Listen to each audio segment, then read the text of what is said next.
Ya pemirsa, merespon akan adanya aksi demonstrasi 3 September memprotes Gubernur Jatim. Assalamualaikum warahmatullahi wabarakatuh. Naudzubillah min dzalik ya. Para kiai-kiai NU ini seperti dajjal ya. Menghalalkan segala cara, tidak tahu hukum agama yang betul. Kalau betul-betul mengerti tentang hukum agama Islam, sudah pasti tidak mau mendukung bajingan, maling, perampok uang. Oleh karena bukan tidak tahu, sudah pasti tahu. Oleh karena seorang Khofifah ini berapa kali korupsi, jadi menteri korupsi proyek sertifikasi rumah miskin. Kedua, uang Pemkab sama Gusipul 400 miliar. Yang ketiga, dana hibah yang 7 triliun lebih. Yang baru-baru viral ini, Bank Jatim 500 miliar. Astagfirullahaladzim, saya betul-betul berduka cita sedalam-dalamnya. Innalillahi wa inna ilaihi roji'un. Innalillahi wa inna ilaihi roji'un. Innalillahi wa inna ilaihi roji'un. Memang sudah akhir zaman, saya rasa. Oleh karena tokoh ulama, para kiai-kiai ini menghalalkan segala cara, ya, seolah-olah mempermainkan agama. Tidak takut sama sekali dengan Allah, tidak takut sama sekali dengan malaikat raqib dan atid sebagai CCTV, tidak takut Al-Quran yang mempermainkan agama. Bukan tidak tahu kalau Khofifah itu berapa kali korupsi. Orang korupsi sama halnya maling, bajingan, perampok uang rakyat. Hukumnya haram untuk dimakan. Saya betul-betul miris melihat tokoh-tokoh ulama dari NU. Katanya dari pondokan, inilah bejatnya di NU ini.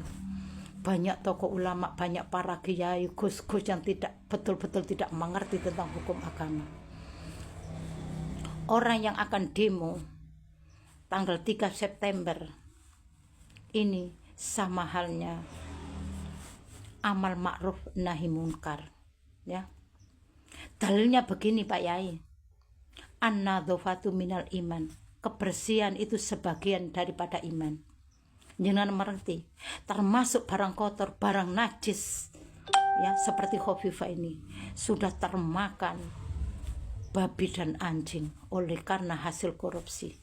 Berapa kali korupsi? Kemungkinan Pak Yai ini juga termakan hasil korupsi sehingga mendukung Khofifah, tidak mau melarang untuk demo besar-besaran tanggal September ini untuk melengsarkan bajingan Khofifah. Ya, inilah akhir zaman. Jadi bertopeng kiai, bertopeng tokoh ulama, menjelma seorang orang alim ulama, seorang bertakwa, seorang beriman. Naudzubillah min dzalik ya Allah, sudah akhir zaman sehingga para kiai, tokoh-tokoh ulama tidak mengerti tentang hukum agama. Kalau betul-betul mengerti tentang hukum agama, hukumnya haram mendukung maling bajingan, ya. Seharusnya mendukung ide-ide gagasan Cak Soleh ini untuk mengeluarkan aspirasinya, ya. Satu, memang harus diusut sampai tuntas. Inilah kebesaran Allah. Allah sudah menunjukkan keajaiban. Turunkan azab yang besar, bencana yang besar, musibah yang besar untuk Gubernur Jawa Timur oleh karena mempermainkan agama.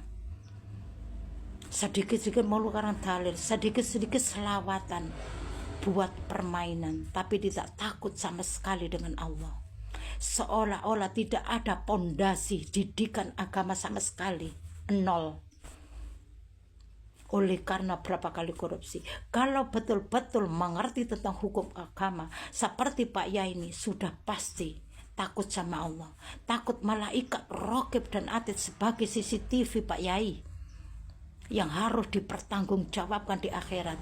Sudah pasti Khofifah waktu disumpah pelantikan dengan Al-Quran sudah pasti takut, sudah pasti tidak mau sedikit pun korupsi, apalagi sampai termakan dalam isi perutnya. Inilah menandakan akhir zaman. Seorang kiai tidak mengerti tentang hukum agama menjelma sebagai dajjal untuk menipu pengikutnya. Kalau mengerti tentang hukum sudah pasti tidak mau mendukung Khofifah, sudah pasti mendukung Cak Soleh, akan melengsarkan Khofifah. Ya, buat apa kita? Bukan jadi panutan itu, bukan jurusan jannah, bukan jurusan ahli surga, jurusan neraka. Oleh karena berapa kali korupsi, melanggar sumpahnya waktu pelantikan dengan Al-Quran, melanggar Allah. Itulah bejatnya seorang pimpinan muslimat NU kalau tidak mengerti tentang hukum. Apakah ini seorang kiai semua? Ya, seorang Khofifah itu jalan ke neraka. Kenapa tidak dibantah gitu? Kenapa malah justru didukung? Malah kenapa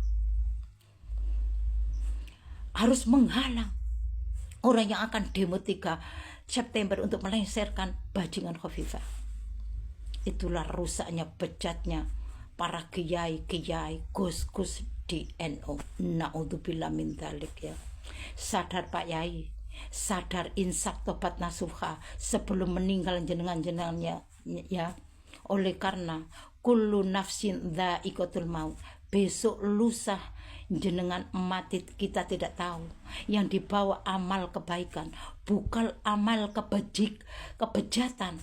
Itu seorang sudah bejat akhlaknya, bejat moralnya, bejat imannya. Kenapa jenengan dukung? Kiai apa jenengan?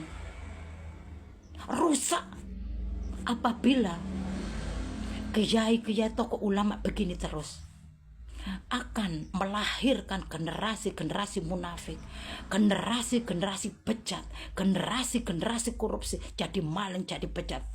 Apakah Jawa Timur akan jadi begini? Generasi dari NU.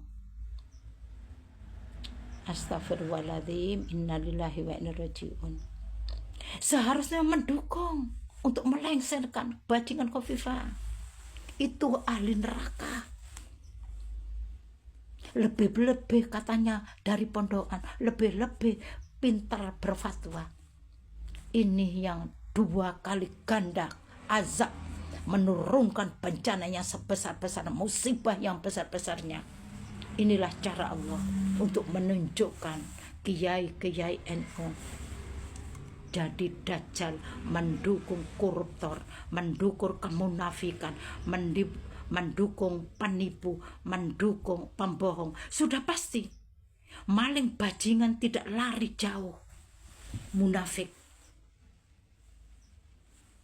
Orang kalau mengerti agama sudah pasti kejujuran itu ada, iman ada, amanah itu ada. Berarti ini semua bejat di NU. Lebih Pak Yai ini bejat imannya, sudah tidak punya iman, tidak punya akhlak, tidak punya Allah, sehingga melarang orang demo yang 3 September ini. Seharusnya bangga mengucapkan terima kasih kepada Cak Soleh.